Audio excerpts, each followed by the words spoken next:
One day I'm gonna be everything I wanna be. I don't let it get the most of me. One day I'm gonna be free. I wanna be everything I'm gonna be. My future right in front of me. One day I'm gonna be free. I wanna be free. From the depths of darkness, a voice emerges. A host with a fire burning in his soul. With a heart steel and a spirit unbroken. He rides on two wheels ready to claim his throne. Amidst the chaos and the thunderous roar. Insane wheels rise as a force to be reckoned with. Fueled by the power that only metal can bestow. He takes his stand, refusing to submit. Insane wheels hear his battle cry. Metal and mayhem will never die. Rituals report and paves his way. Oh, legend in the making, day by day.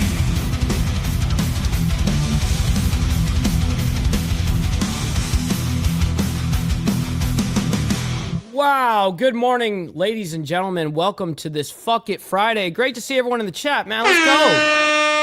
And Papa Penguin already banging this one off, sending in 5 gifted memberships, man. Dude, I can't thank you enough for that, Papa Penguin, so thank you for that. All right, so ladies and gentlemen, listen up. We've got a wild morning for you guys, as you guys can probably tell. A lot has happened in the last 24 hours, and leading up to even just right now, there's a lot going on. So we have right here, it says Clinton, Epstein, Deposition. This is the way I have it titled, by the way. U.S., Iran, and Cuba latest. We're going to be talking about those 3, basically.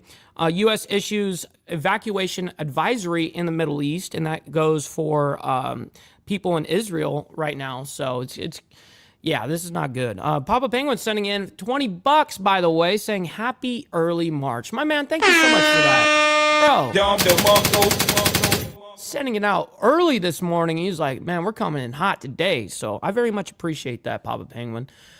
So the way that I have this lined up on a chronological time scale here is we're first going to talk about Mamdani meets with Trump at the White House and talks housing project that happened yesterday. We have a very, very quick update on that. It's like, I mean, extremely short. It's like 1 minute and 47 seconds.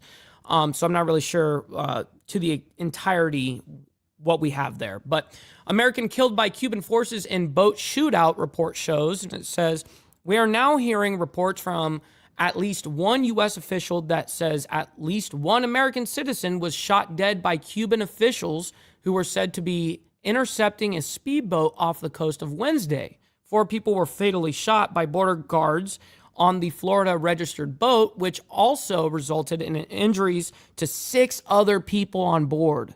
Secretary of State Marco Rubio previously said the U.S. is working to determine whether the passengers were American citizens or permanent residents. Now, of course, we did already talk about a little bit of what Marco Rubio said yesterday, so we don't need to reiterate too much of that. Then we're going to be talking about U.S. military uses laser to shoot down CBP drone, lawmakers say. Not really sure what the context of that is. We're going to find that out together, obviously. Then we have U.S.-Iran. Nuclear talks wrapped for the day. No deal was announced. And yeah, I figured that was going to happen. Then we have Pakistan officials announce, quote, open war with Afghanistan as clashes intensify. We are hearing from the latest from Islamabad, or whatever, I can't even fucking say it. Tonight, as according to the Associated Press, Pakistan's defense minister says there is now a, quote, open war with Afghanistan. This comes as Afghanistan and Pakistan exchange significant cross-border fire Thursday. According to multiple reports, attacks were seen along their shared border and came after the Taliban said it launched retaliatory strikes on Pakistani military positions. We have also heard that says it's responding to unprovoked fire in the area. Defense Minister Mohammed expressed strong criticism of the Taliban in a new social media post. We have all the juiciness of that for you guys here. As of 2 hours ago, U.S. issues evacuation advisory in Middle East, signaling strikes on Iran. So it says the U.S. Department of State has authorized non-emergency U.S. government officials from duties in Israel due to safety risks. This comes as tensions with Iran and possible strikes loom. The U.S. met with Iranian officials this week, but choose to reconvene on a later date. That was just 2 hours ago. And then an hour ago, we have the Epstein probe in regards to Bill Clinton set for his deposition, because yesterday was Hillary Clinton, today will be Bill. Then we also have Bill Clinton testifies, and then we have Rep. Timmons from South Carolina on deposition. And that's what we're looking at for the morning right now. All right. Wow. Ladies and gentlemen, there's a lot of shit going on, huh? All right. So let's go ahead and do our call to actions. We'll get right into this. Make sure you guys hit that like button. It helps out the show immensely, and it's free to do so. If you guys are on the vertical side, make sure you guys double tap that screen. It helps out the show immensely, and it's free to do so. If you know what else is free is hitting that subscribe button. This is what we do Monday through Saturday. Saturday morning is for members only, which is tomorrow, by the way. Monday through Friday, we, of course, capture all the world's madness and just get down to the facts. Speaking of money, though, please consider becoming a member starting only at $3.99 a month. We're making sure we're not breaking the bank out there with anybody. But check it out. This is what allows us to be on these airwaves as well as have these lights on. So thank you guys for becoming members and staying members. Side note here, follow my Instagram at BallValveTV, where I post everything behind the scenes of not only my life, but as well as the show, Millennial Food Time, breaking news, the campaign trail. Man, it's a great way to get a hold of me one-on-one. We have a Discord server for all of you legends for the IWF. We have 95% of you guys in there. We need to make that a fucking 100%. So make sure you guys go into the video description down below of any live video that we have. We have the Discord links, all my social medias and stuff like that. Make sure you guys join up on that Discord. Last but not least, all super chats, super stickers, gifted memberships, and membership signups are, of course, all going to be presented live and shouted out onto the show. But if you guys would like to skip that YouTube 30% brutal cut that they take from your hard-earned cash, by the way, we have these platforms that you guys can donate to at any time. We've got them scrolling around the screen. And, of course, I'll read out loud anything that comes our way, just like a super chat. So it's a great way for me to be able to have 100% of the proceeds. Feels ultra good. All right. So Sterling Will coming in and dropping a humongous banger as well. Sterling coming in with the 5 gifted memberships. Thank you for that, Sterling. Not only helping me, but 5 others in the IWF, man. So thank you very much for that. It goes a long fucking way, you guys. Thank you. All right, let's see who's all in the building real quick. I'm going to try my damnedest here to do this correctly. But we got Brother Steve Easy as well as Brother Glare. Appreciate you gentlemen for being here. We got Huggy as well as Jimmy Mac. Thank you guys for hanging out with us this morning. Let's see, we have got Prez in the building, as well as Brother Solal. Good morning to you from the boondocks of North Carolina. Yes, sir. Great to see you. We got Jack Telcado in the building as well. Fantastic to see you in here, bro. Hopefully you're enjoying your Fuck It Friday so far. I definitely know that we are. We got Easy Frank in the building, and we got Sterling coming in with another donation here. $8.40. That is $4.20 times 2. Double up on the spleef. Yes, sir. Look, we're ready to go. We're ready to go already. See, I was prepared for an $8.40 donation. You know what I mean? We're ready to go. Shit. Thank you for that, Sterling. Making it rain in here, you guys. All right. We got Kerry in the building. Shout out to my man. And Steve Posey. Good morning. Good morning. I'm trying to catch up. We got Gary as well. Thank you for being here. We got Liquored Up with Poncho, my man.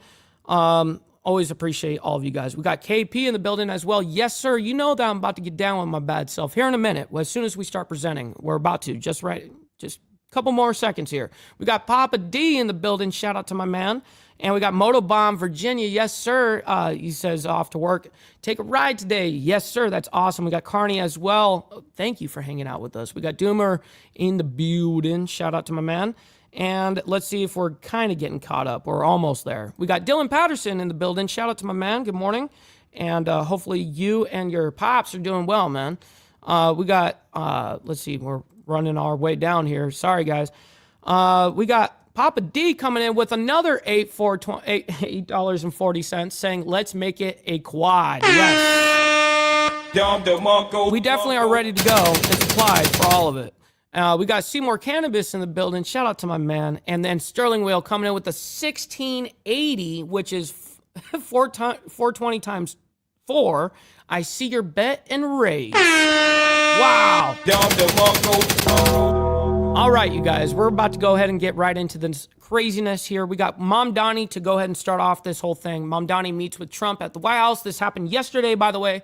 Talks housing project. Back in here too, live now from Fox. I am Andy Mack. New York City Mayor Zohran Mamdani made a surprise visit to the White House today. This comes just days after President Trump mentioned him by name at the State of the Union. A live picture right there on the ground in Washington, D.C. at the White House. And this one came by surprise, but this was the post on social media that Zohran Mamdani put out saying, quote, I had a productive meeting with the president this afternoon. I'm looking forward to building more housing in New York City. Talking about that, a 12,000 unit housing project with the president. He also brought up the Columbia student who was detained by ICE earlier in the day. He was on his way there to Washington, D.C. And this is the second such meeting of Mamdani and Trump so far. Holy fucking shit. Papa D just sent in, he did take the challenge. He's like, well, I'm not going to be out challenged.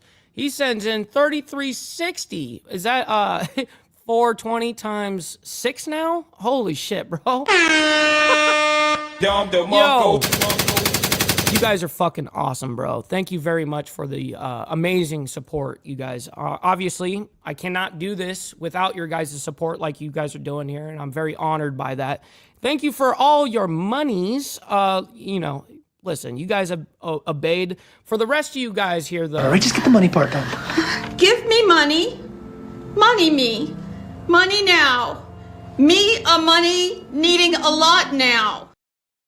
Shit. That is very true, by the way. Denied. But that's all right. We got Motobomb Virginia coming in with the $5, man, saying, I'm poor. Listen, I'm poor too, so thank you. I really appreciate that $5. Listen.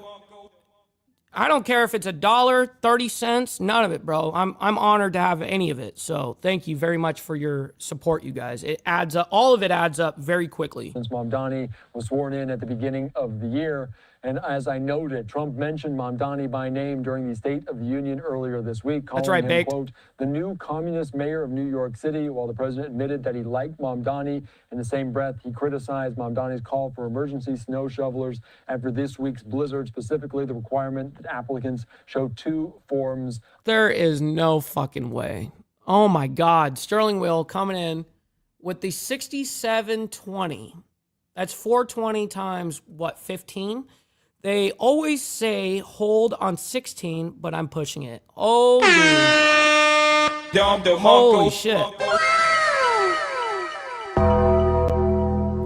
That just put a nice little, hey, finisher, a nice little finishing move there, Sterling. I see you, bro. I see you. I very much appreciate it, bro. That goes fucking immensely hard right there. Of identification. So this is the second such meeting. You can see notably the 2 different newspapers there kind of plays on the daily news. One on the left, Trump to city, let's build, and similar to what they saw potentially in the past. So interesting to note, we didn't have any comments from the president, unlike the first meeting, and no comments from Zohran Mamdani that we were able to gather from that surprise visit to Washington, D.C. And as I noted, Zohran Mamdani also called the president to release a Columbia student that was detained earlier on today. And we do... What? That's interesting. Let's see if there's any other information here. It says the mayor reportedly pitched a 12,000 unit housing project to the president. See, this is what I was actually looking for in that report. I wasn't looking for how these guys were talking to each other and shit. I really don't care. I want to know what happened here. The mayor reportedly pitched a 12,000 unit housing project to the president. He also brought up a Columbia student who was detained by ICE earlier today, February 26th. Obviously, that's yesterday. Trump mentioned Mamdani during his State of the Union address earlier this week, calling him the new communist mayor of New York City. While the president admitted that he liked Mamdani, in the same breath, he criticized Mamdani's call for emergency snow shovelers after this weekend's blizzard, especially the requirement that applicants show two forms of identification.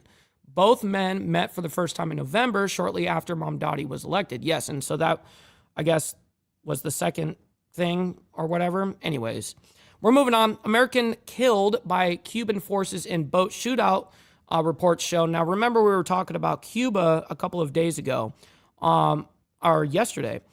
I think it was yesterday. Anyways, I think it was within the last couple of days. I mix my days up with how much news we report on. But anyways, we have a follow-up to this whole Cuban speedboat. Well, it's actually a U.S. flagged, Florida registered speedboat, and a lot of people have died over this. Let's discuss that bizarre story in Cuba yesterday. It happened in Cuban waters. The Cuban government saying a speedboat with 10 people and weapons aboard planned to carry out a terrorist attack in Cuba. Cuban officials... What's up, Roger? Shout out to my man. Good morning. ...saying the boat opened fire on Cuban border guards when approached. The U.S. has not given their assessment of the events publicly yet. We've been tracking this story the past 24 hours. Axios now with this today, saying that the boat was stolen in Florida and had American citizens aboard. It was stolen in America, and it had American citizens on board. That's what they're reporting. Mark Caputo had the scoop, and he joins us here. Mark, what are you learning about this stolen boat? Well, it's allegedly stolen. We'll see what subsequent investigation. That's right. Because I don't know if that to be fact. We've got to wait for all the reports to come out. Investigation show the owner of the vessel in Big Pine Key, it's about 30 miles outside of Key West, had reported it stolen last night because he was getting calls from reporters asking about it. The FL numbers, the boat registration numbers, were on a photograph that had been circulating about the boat, and people were able to find it. And as a result, the guy called and said a person who had done his tile work had stolen the vessel and therefore reported stolen. Now, according to the State Department, we're told that one person on the boat who was deceased is a U.S. citizen, and another person who's injured is a U.S. citizen. Another person Interesting. has a K-1 visa, which is for... Okay, so there's only 2 American, quote-unquote, citizens that were on it? Is that what I'm hearing? So we hear 1 died and 1 was critically injured. Fiancés, immigrant, the non-immigrant visa for someone who wants to marry a U.S. citizen. And then other people probably had some sort of permanent legal U.S. residency out of the 10 who were involved. 4 dead, 6 wounded. Oh, my fucking God. It's not very clear right. Dude, I can't believe this. Hold on. Bro. I'm going to block this all out.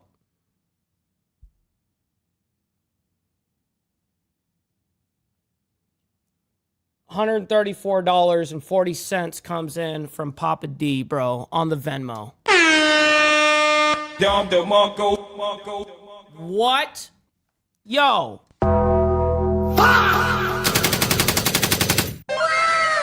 That is insane, bro. That's fucking actually insane. Thank you very much for that. It says, blessings and fuck Sterling. Wow.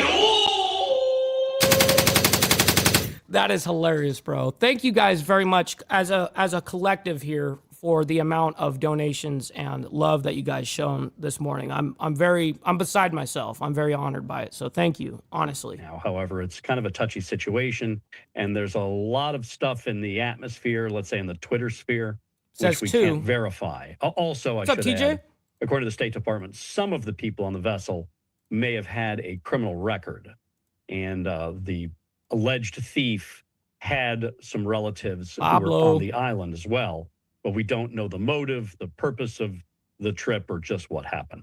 I was reading that Cuba says assault rifles, sniper rifles, pistols, Molotov cocktails, and multiple pieces of assault equipment were found on the boat. Give the viewers a rough idea of where this all... You know what they say, Sterling? The best day that you, or the 2 best days that you have in boat ownership is the day that you buy your boat and the day that you sell your boat. And any boat owner that's actually legitimately had a boat would tell you the exact same thing. Happened. The Cuban government released a statement today saying that they're willing to exchange information with the United States on this matter. They say that the U.S. has shown willingness to cooperate in clarifying the facts of the case.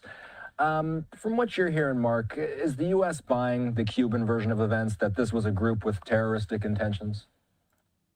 There's skepticism. You know, we have 67 years of mistrust between the United States and Cuba, and it's mistrust and dislike that's been earned.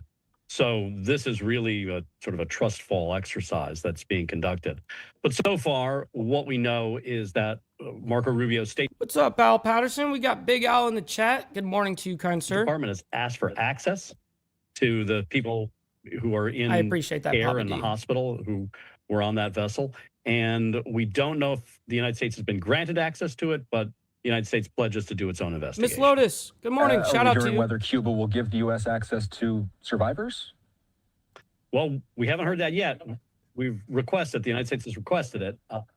It sounds to me as if that might be granted, but there's a lot that's unclear. Notably, Rubio is a son of the Miami Cuban exile. And I'm going to allow him just to finish this thought up, and then we got to move on into U.S. military uses laser to shoot down CBP drone, lawmakers say. Community, hardliner in good standing, but he has been incredibly measured and careful in his tone and his approach to this. He hasn't thrown extra fuel on the fire and has had a skeptical but respectful policy and stance toward Cuba in this regard. So it indicates a good faith on the part of the United States to go forward and find out what happened, and we'll see how Cuba reacts to it. Yeah, the Cubans, they've publicly identified the 10 people on the boat. Have sources told you whether the U.S. has identified the people? That's a good question. Well, we've been able to identify a few of them because we've been told about at least 3 of them. But I've asked to verify the names that are also out there, and I have yet to get a response. It doesn't mean it's wrong. It just means I can't confirm it at the moment. Right.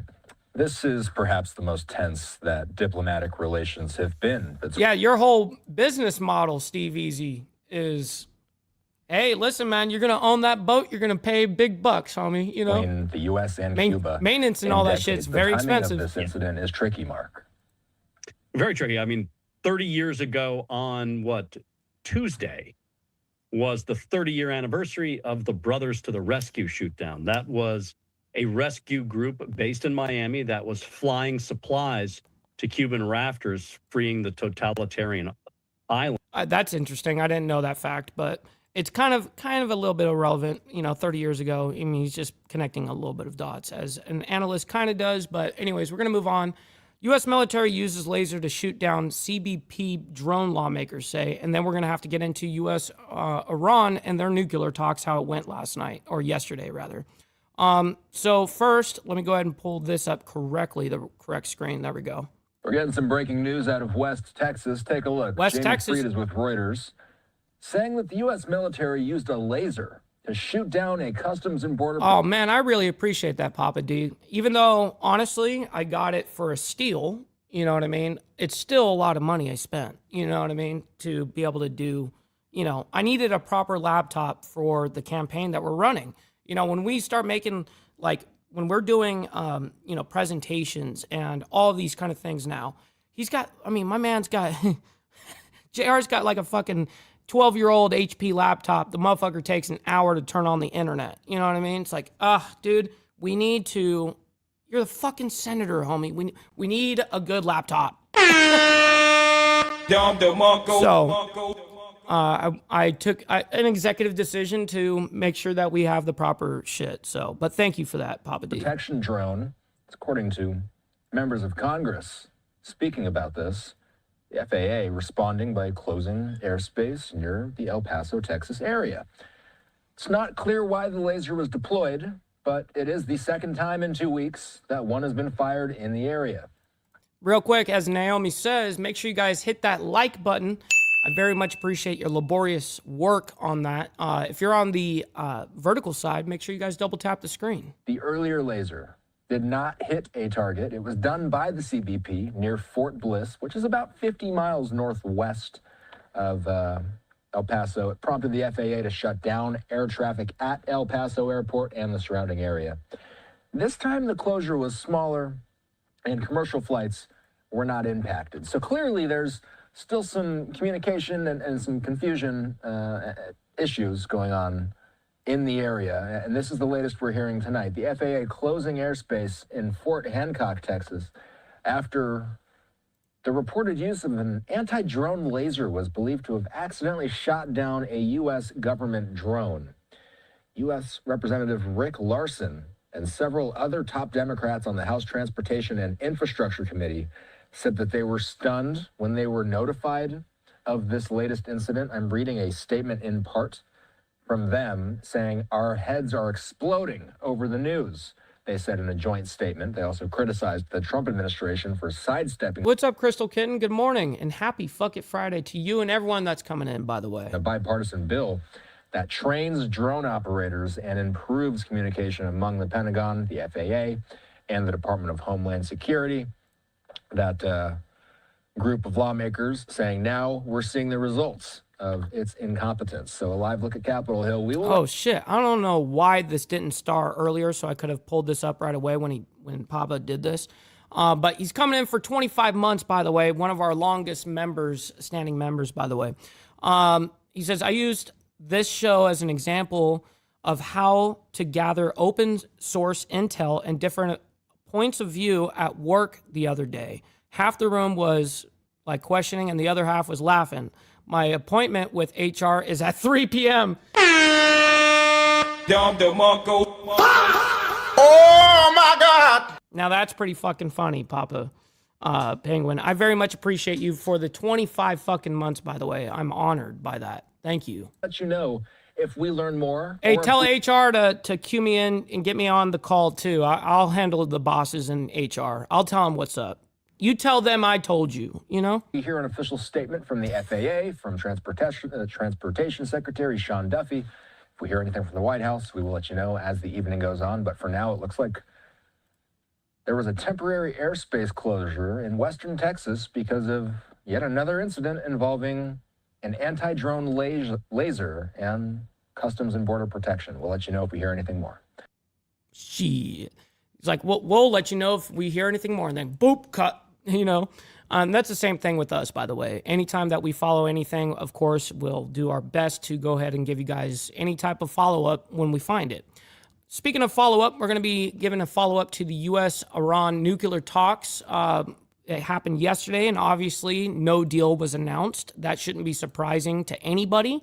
I think everybody needs to learn how to embrace their fuck ups. Don't beat yourself up over past mistakes. You are going to fuck up again in the future, quite possibly in a most spectacular fashion. Why worry about yesterday's fuck ups when you have tomorrow's fuck ups to look forward to? You are a fuck up, and fucking up is part of your growth process. Embrace the process. Absolutely embrace the process. Real quick, we got two that we got to give a special shout out to. We got TVT coming in, by the way, for the 10 months saying, let's fucking go, boys. Hit that like. Absolutely. Make sure you guys hit that like. And thank you very much for that TVT for 10 months, man. Making it rain over here. We got Scott Free coming in as well, by the way, for 5 months, my man. Very much appreciate that. Saying big ups, Mike Ball, for the raid other day. One love. Hey, man, I very much appreciate you for the, by the way, the 5 months. It's awesome. And yes, Naomi says you must embrace thy fuck ups. Here we go. Okay, one thing that we've been tracking closely in recent weeks is the negotiations between the U.S. and Iran to ramp down Iran's nuclear program. Today, the U.S. and Iran held hours of indirect negotiations over the nuclear program, but walked away without a deal. Oman mediating the talks in Geneva, and therefore in Geneva, which is Switzerland. Minister saying that there had been significant progress in the negotiation, but didn't elaborate beyond that. Just before the talks ended, the AP says that Iranian state television reported that Tehran was determined to continue enriching uranium, rejecting proposals to transfer it abroad and seeking to lift and sought the lifting of international sanctions, indicating that Iran basically is not prepared to meet President Trump's demands. That, of course, leaves the potential of U.S. military action on the table. Standing by is retired Marine intelligence officer and host of the Strap podcast, Hal. Yes, Hal Kempfert. This is the man that I'm like, okay, I'm willing to listen to him, a little bit. Way more than any other analyst and all that. Hal. He really actually does know his shit, though. We were tracking this headline right before we came on TV. This just coming in from the Washington Post, saying Vice President J.D. Vance says while strikes against Iran are being considered by the president, there is, quote, no chance that they'd result in the U.S. being involved in a drawn-out war.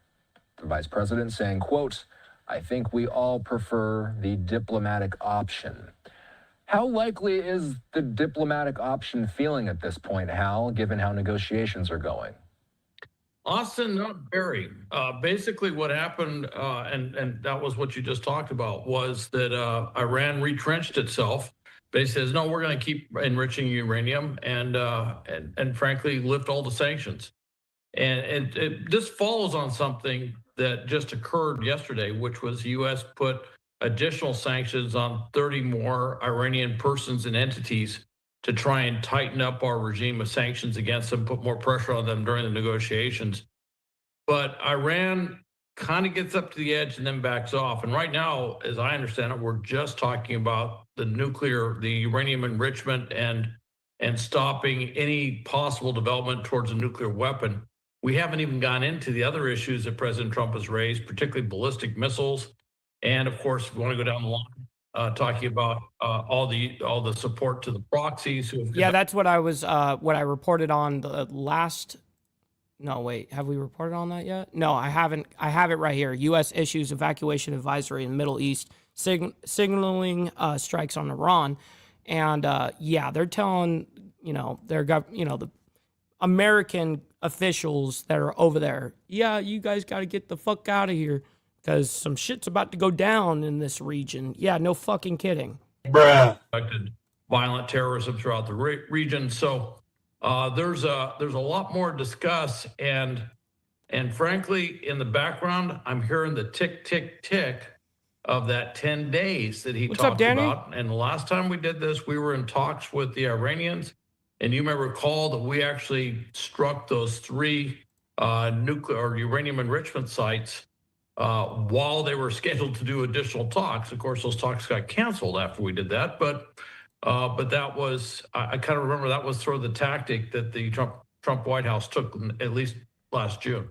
That happened in June, and it was the 12-day war that prompted the U.S. to carry out those strikes against Isfahan, Fordow, and Natanz.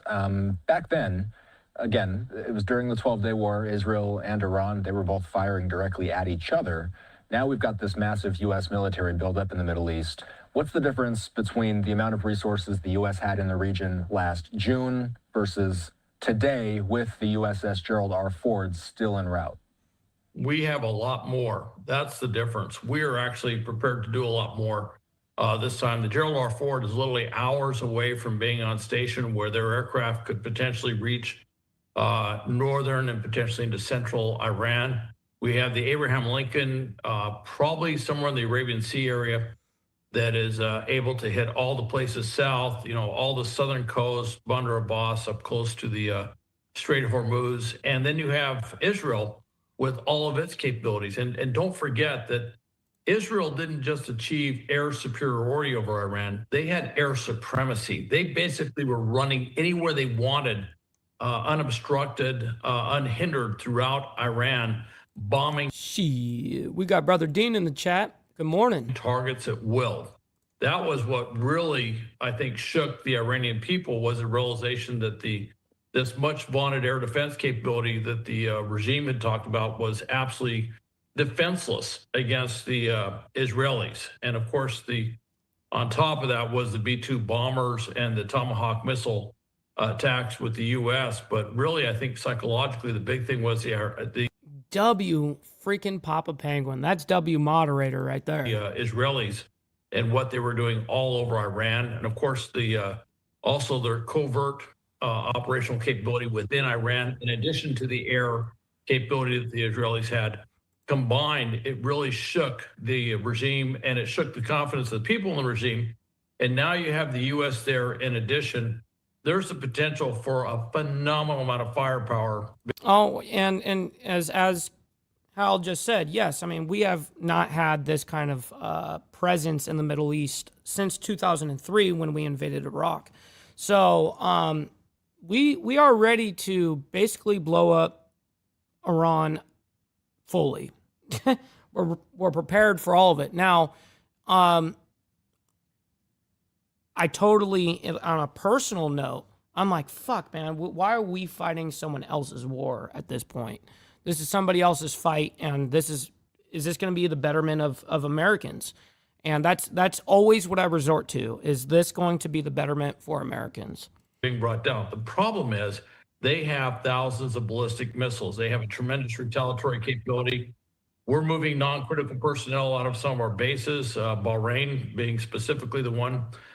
Fifth Fleet has gone to sea, from what I understand. They are now operational. They're no longer tied up, alongside the piers.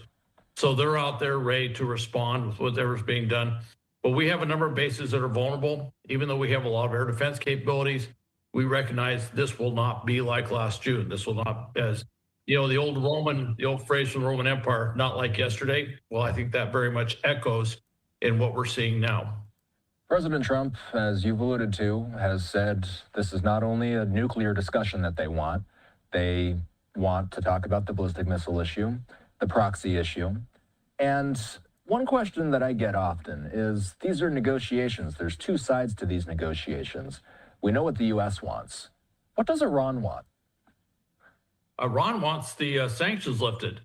If the sanctions were pulled, if we were to pull all the sanctions off, the economy could kind of bounce back to a certain extent, and for the regime. Yeah, because we're not even discussing what Iran wants. We're fucking talking about what U.S. demands and what Israeli demands are. So yeah, I haven't really heard about what Austin just asked Hal there. Hey, we're not even talking about it, but what does Iran want? And Hal's like, yeah, they just want lifted sanctions. Oh shit. They look at that and say, well, that might give us another Real quick, we got Miss Lotus coming in with the 18 months, by the way. Member 18, but rocking with you over 2 years. Yes, Miss Lotus. I very much appreciate the 18 months. That's the best number possible, by the way. So I very much appreciate the 18 months. Much love, honor, respect to you. 20 more years in power. So they really want to see the sanctions released. The other problem, though, is if they give up on the uranium enrichment, particularly in the current political environment, I think they're afraid that that'll be perceived that they have given up on some of the goals of the regime in general, that, the idea of what the regime represents, this Islamic revolution concept. And so they're very much afraid that if they give up too much, that whatever remaining status they have in the eyes of the Iranian people will diminish greatly. Damn, and Brother Glare coming in with the 16 months saying, I got my driver's license today. Oh, shit. Man, I very much appreciate the 16 months, my man. Let's fucking go. Got his driver's license today. Simply because they've negotiated the one thing away that they kind of feel that they stand for. So I was reading the statements coming from the Omanis today and from the Iranian foreign minister. The Iranian foreign minister told state TV, I'll read a part of this, quote, one of our most intense and longest rounds of negotiations is what he's calling this week's negotiations so far. He also said what needs to happen has been clearly spelled out from their side. Again, speaking about the sanctions, Hal. What's the most likely path forward here? And really, if you can, lay out to people what the timeline is. We've been talking endlessly about indirect negotiations, and I should make that plainly clear as well. These are not Iranian officials and U.S. officials meeting face-to-face. Morning. They have a mediator there because, do I have this right? They're in separate rooms. They're not even talking to one another. They have the Omanis are basically acting as the interlocutor, if you will, between the two groups. Wow, so they're actually there, but they're not.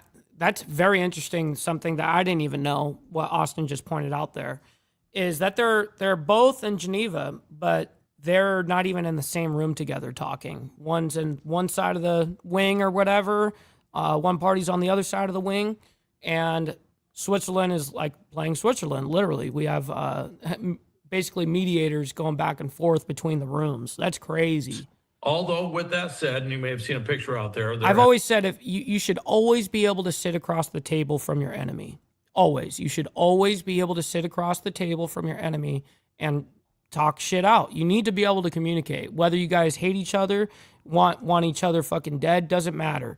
You need to be able to sit down at the table and negotiate and talk. That's what has to happen. Have been like brief moments where they physically met. They didn't negotiate, but they did physically meet.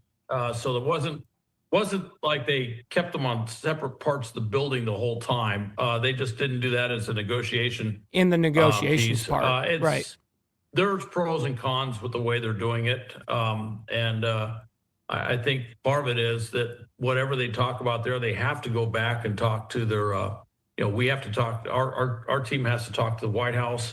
Their team has to talk to Iran. So they're probably, neither side is really fully empowered to do the sort of decision-making on the spot that would be necessary for effective face-to-face negotiation. So there is a reason for that. But with that said, this thing closed. Everybody, the Iranians said, "Oh, it was very positive." We know what we need to do. And these are all the type of words that you use when you don't want to say that nothing came out of this, and that we're going to try and do more diplomacy again. And they're supposed to meet again coming up. The question is, though, much love, Brother Bill. We'll see on the flip side. What's going to happen first? They're coming up again. You saw this thing where they came out and said, we're going to keep the uranium enrichment. That is a major red flag to say that right after these negotiations conclude. Yeah, that's like them, 10 toes down kind of thing. To turn around and put that up there.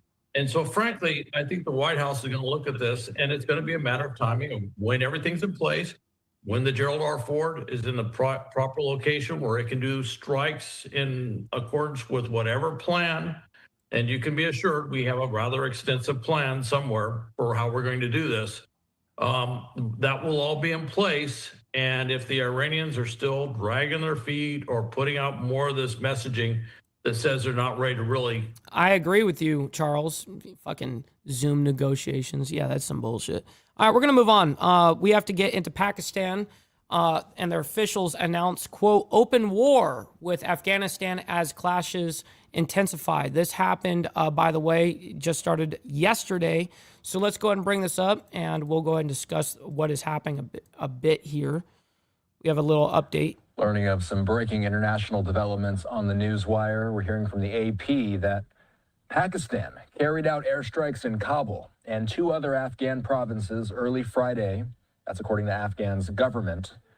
This comes hours after Afghanistan launched a cross-border attack on Pakistan in the latest escalation of violence between the neighboring countries that made a Qatar-mediated ceasefire appear increasingly shaky. At least 3 explosions were heard in Kabul, according to the Associated Press, but there was no immediate...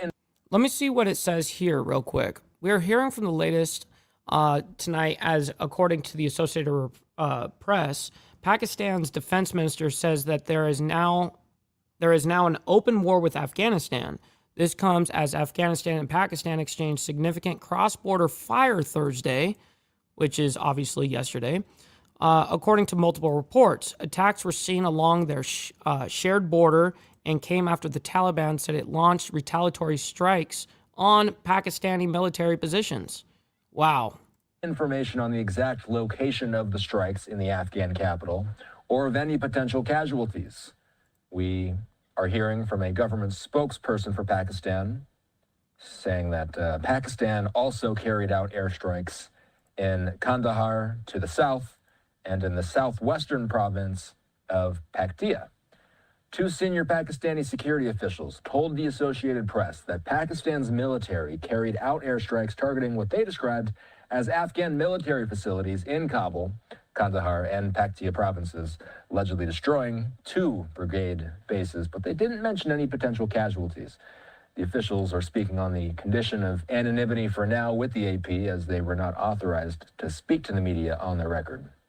Afghanistan is saying that its military launched its attack across the border into Pakistan late on Thursday in retaliation for deadly Pakistani airstrikes on Afghan border areas on Sunday. That claimed to have captured more than a dozen Pakistani army posts. So Wow. This is a developing situation between the Pakistanis and the Taliban. Right now, what we are hearing from Pakistani officials is that there is now an open war with Afghanistan after this latest round of strikes. This is something that we're going to have to continue to track closely. We started hearing rumblings of this in recent days, and now the word open war being used by Pakistani officials. And again, a lot of these officials that the AP are citing are speaking on the condition of anonymity. Because what's up, brother Agrillipus? Great to see you in the chat, and happy Fuck It Friday. This is a developing situation. Good morning. And right now, the latest we're hearing is that Pakistan is carrying out airstrikes in Kabul, in the Afghan capital. This is taking place early Friday morning here in the States, Thursday night, but in the Middle East, early Friday morning. We will let you know any and all developments. Yep, of course. Anything that develops, of course, I'm going to be following up on that. This is what we do here. Okay, so now we're going to shift our focus a little bit over to Israel and what's happening there. U.S. issues evacuation advisory in Middle East, signaling strikes on Iran. Now, this is all coming down to basically all the governmental officials that are in the United States, for the United States in Israel, are saying, hey, you guys need to leave, get the fuck out of Tel Aviv, and come back here where it's safe because some shit's about to fucking go down. That's essentially what that is. So let's go ahead and bring that up and we'll discuss it here. You're watching live now from Fox. Welcome back. We do want to turn now to some breaking news that came in just a short time ago here. This is a U.S. Embassy Jerusalem post. It reads, on February 27, 2026, the Department of State authorized the departure of non-emergency U.S. government personnel and family members of U.S. government personnel from Mission Israel due... Real quick, we got Joseph, my man, our favorite snow Mexican up there in Canada. Great to see you in the chat, bro. Good morning. ...to safety risks. In response to security incidents and without advance notice, the U.S. Embassy may further restrict or prohibit U.S. government employees and their family members from traveling to certain areas of Israel, the Old City of Jerusalem, and the West Bank. Persons may wish to consider leaving Israel while commercial flights are available.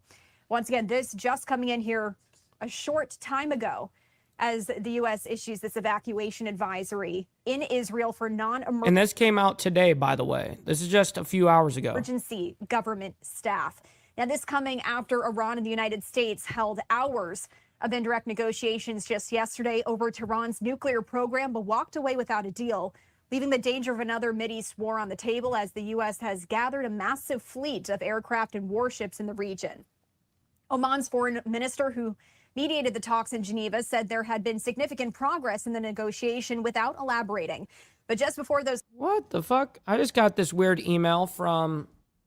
It said, YouTube age restricted your content for this live stream we're on right now. It looks like Clinton, Epstein deposition, U.S., Iran, Cuba latest, U.S. issues evacuation advisory in Middle East. So that's the title of what we're talking about right now. I just got this email. And it says, it looks like we've placed it on age restriction.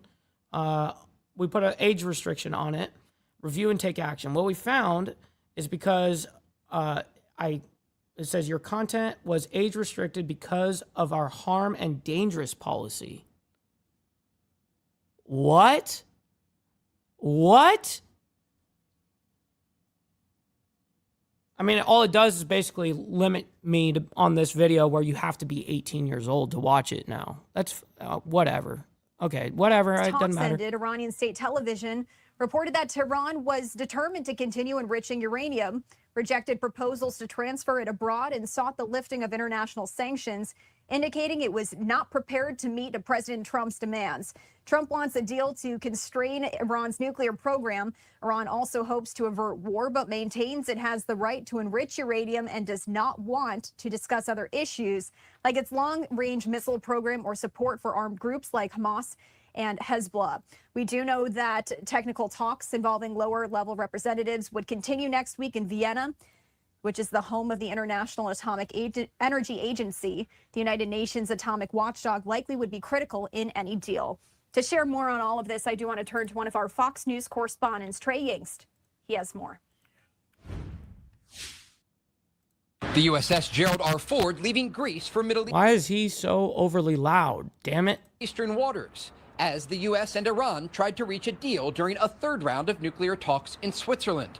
Iran's foreign ministry indicated progress had been made, saying the two sides discussed proposals over Tehran's nuclear program and sanctions. Talks held today were very serious. We hope that we can continue the talks over the removal of sanctions and nuclear issues with practical proposals and solutions. But so far, Iran has refused to talk about its missile program or its support for... Yeah, I'm fighting that, Naomi. I'm gonna review, because it gives me the option to go ahead and review and take action, whatever action I want to take, whether I want to dispute it or not. Yeah, I'm gonna fucking dispute that shit. That's retarded. Proxy groups. Last night, Secretary of State Marco Rubio said he has high hopes for diplomacy, but also emphasized the reality when it comes to the Iranian regime. After their nuclear program was obliterated, they were told not to try to restart it. They're not enriching right now, but they're trying to get to the point where they ultimately can. In an effort to pressure Tehran into a deal. Wow, this is the update. This is the update map right here, guys. This is the first time I'm seeing this. Okay, so we have seen a lot of the other old maps that showing our shit, but right here, everyone here should take a screenshot of this if you guys are, if you have your children in the military or anything, you know what I mean? You guys should know that this is what's out there right now.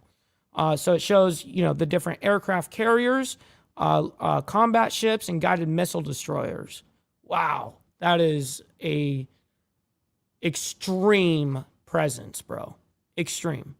The U.S. is continuing its military buildup in the region, with about a dozen F-22 fighter jets arriving at an Israeli air base for the first time yesterday, though Democrats are warning the Trump administration that any military action must have congressional approval. Confronting Iran and halting its nuclear ambitions requires a strategy, clarity, transparency. But thus far, we're getting none of that from the administration. If the U.S. strikes, Iran has said that American military bases in the region would be considered legitimate targets. Shit, real quick, just like my man Joseph says. Why are you gay? Yeah, why are you gay? In Tel Aviv, Trey Yingst, Fox News. And you're taking a live look there out of Jerusalem. Now, you may remember just a short time ago, President Trump had given that 10 to 15-day window to Iran to reach a deal still not reached here as of now after those talks there yesterday. And now we do have the U.S. Embassy Jerusalem sharing this, issuing this evacuation advisory in Israel for non-emergency government staff. All right, so let's go ahead and move into now. We're going to be talking a little bit about the Epstein probe and Bill Clinton set for this deposition today. So let's go ahead and bring this up and we will discuss it. Now, yesterday it was Hillary Clinton that was doing her deposition, and now today is Bill Clinton. The Clintons agreed to testify after their offers of sworn statements were rebuffed by the House Oversight Panel, whose chairman, as you just heard from, Representative James Comer, threatened criminal contempt of Congress charges against them. Now, Bill Clinton's testimony today will be the first time a former president has been forced to testify before Congress. A lot to discuss here. Let's bring in Kelly Hyman, attorney. Thank you so much for joining us here this morning, Kelly. We really do appreciate it. Good morning. Great to be Dwayne? With you. Good morning. I want to start with this. We heard Hillary Clinton saying she had no knowledge of Epstein or Maxwell's crimes. How significant is that statement legally? So from a legal perspective, it's important to know that Hillary Clinton had a deposition taken under oath. And so what that means is if you lie under oath, there are criminal implications. What that means is you could be charged with a crime. Yeah, no, that's all it is, Papa Penguin. That's all it is right there. Whether it's perjury or lying to Congress. That's why it's important when someone testifies under oath to give truthful, honest statements. Now, Kelly, I mentioned here when I was bringing you in that we saw that photo leaked of Hillary Clinton just yesterday, and I'm going to put it back up on the screen here for our viewers who may have missed it. How can this impact the deposition? We do know it was paused for a brief time there. It then resumed shortly thereafter. Does that really have an impact? From a legal standpoint of Hillary Clinton's deposition, it doesn't have an impact. They did, as you stated, took a break and then afterwards continued on with the deposition. However, it is been noted that taking the photo was in violation of the House rules. And so potentially because of that, there could be some type of sanctions or something along those lines for the person that did that. However, I don't see that happening in this matter. Now, is this purely oversight here, or, you know, are we seeing something that could carry criminal implications? Can the public expect really anything to come of all this? This is about transparency and accountability. As someone that represents victims of sex trafficking and human trafficking, it has been reported that the victims want transparency. They want accountability for people that have done wrong. Now, from a legal perspective, this is an investigation, so there potentially could be criminal charges as well because of this. Now, it's important to remember in regards to the Clintons themselves that they testified, but if they didn't testify, then they could have been in contempt of Congress. And what that means from a legal perspective is that their legal significance because of that, potentially fines or jail time. So that... Yeah, I don't think that anything's going to happen to these fucking people. Oh shit! Oh shit! Yeah, surprised? Yeah, no, of course they're not going to fucking get any time. These guys aren't going to get in trouble. As significant. For shit. For nothing. If you think that, listen, if she can get away with Benghazi, she can get away with this shit. I promise. Impacts in this. But hopefully there will be justice, and this is not going to stop the investigation, and so that there's full transparency for the victims of Jeffrey Epstein. Let's talk a little bit about what we're expecting to see today. Around 11 a.m. Eastern time, we do know former President Bill Clinton also set to testify. He's going to be the first former president forced to testify before Congress. What is at stake for him personally, Kelly?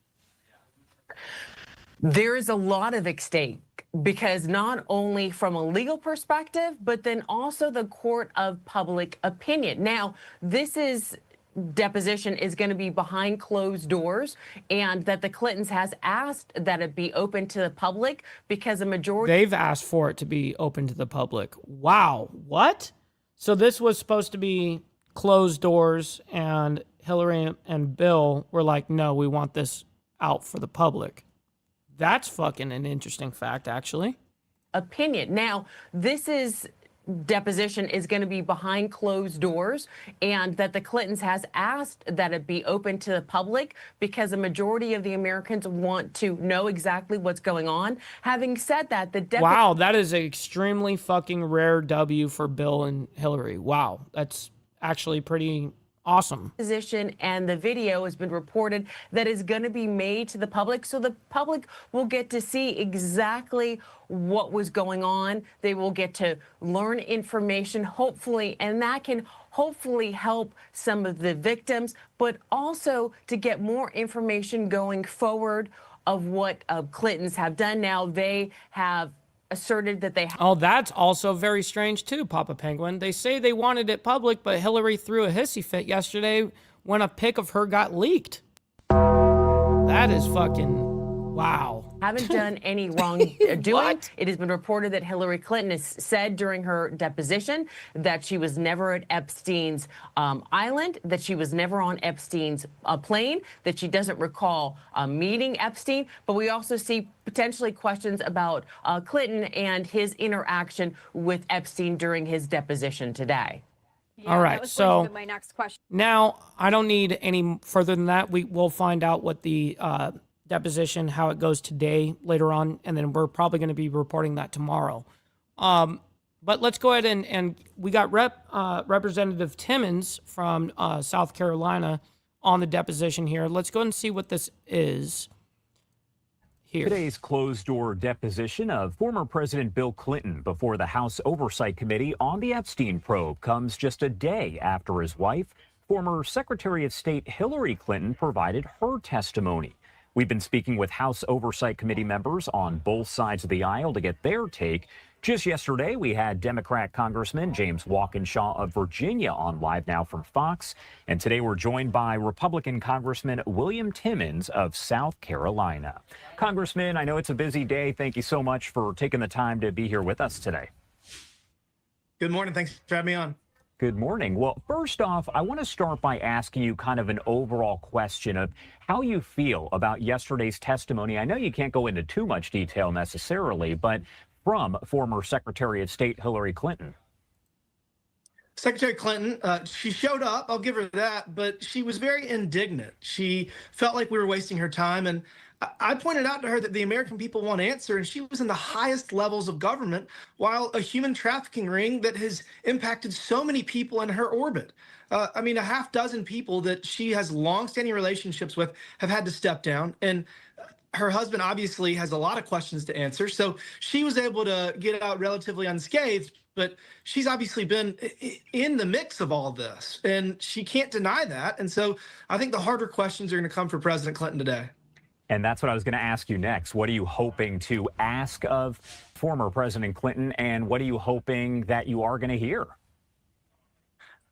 I'm going to hope for some contrition. Obviously, the president was very much connected with Jeffrey Epstein. He flew on Lolita Express 27 times.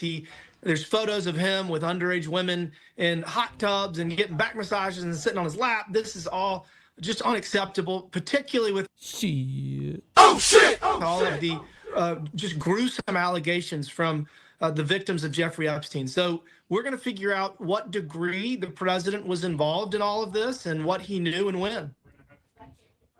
What about when you think about this video of the deposition of both Hillary Clinton and Bill Clinton being released? Because we heard from Chair Comer yesterday during that news conference. He said this video will be released of all of it. So what are maybe, in your opinion, some of the pros and cons of doing that? I think that we definitely need to release it. I think the American people want to know that Hillary Clinton and Bill Clinton have had to answer hard questions from both sides of the aisle. Again, it's important to remember this was bipartisan. The Oversight Committee overwhelmingly voted to hold them in contempt. The majority of the Democrats on the committee voted to hold them in contempt for not showing up. We asked them these questions 6 months ago, and they're just now here. So the delay is unacceptable, but better late than never, I guess. Again, I think Secretary Clinton had less to answer for it than President Clinton, and it's going to be a very interesting day. Yeah, so we'll leave it at that because we are going to see how that goes later on today. So listen, I can't thank each and every single one of you guys enough. Obviously, I cannot do this shit without you guys. You guys went all out on the donations today. I'm very honored by that. Thank you for everybody for banging this fucking week, you know, and ending it with a big bang, you know. So listen, we're going to be back tomorrow morning for, of course, members only, not the World's Madness. We got members only. And then, of course, we'll be back for more of the World's Madness on Monday morning. So listen, stick around. We're going to be raiding somebody. His name is Generally Specific. Let them know that we're coming through with a Mike Ball raid. And we'll see you guys over there. Until then, God bless everyone. We'll see you guys very soon. Stay safe. And we'll see you guys very soon. Later. From the depths of darkness, a voice emerges, a host with a fire burning in his soul. With a heart steel and a spirit unbroken, he rides on two wheels ready to claim his throne. Amidst the chaos and the thunderous roar.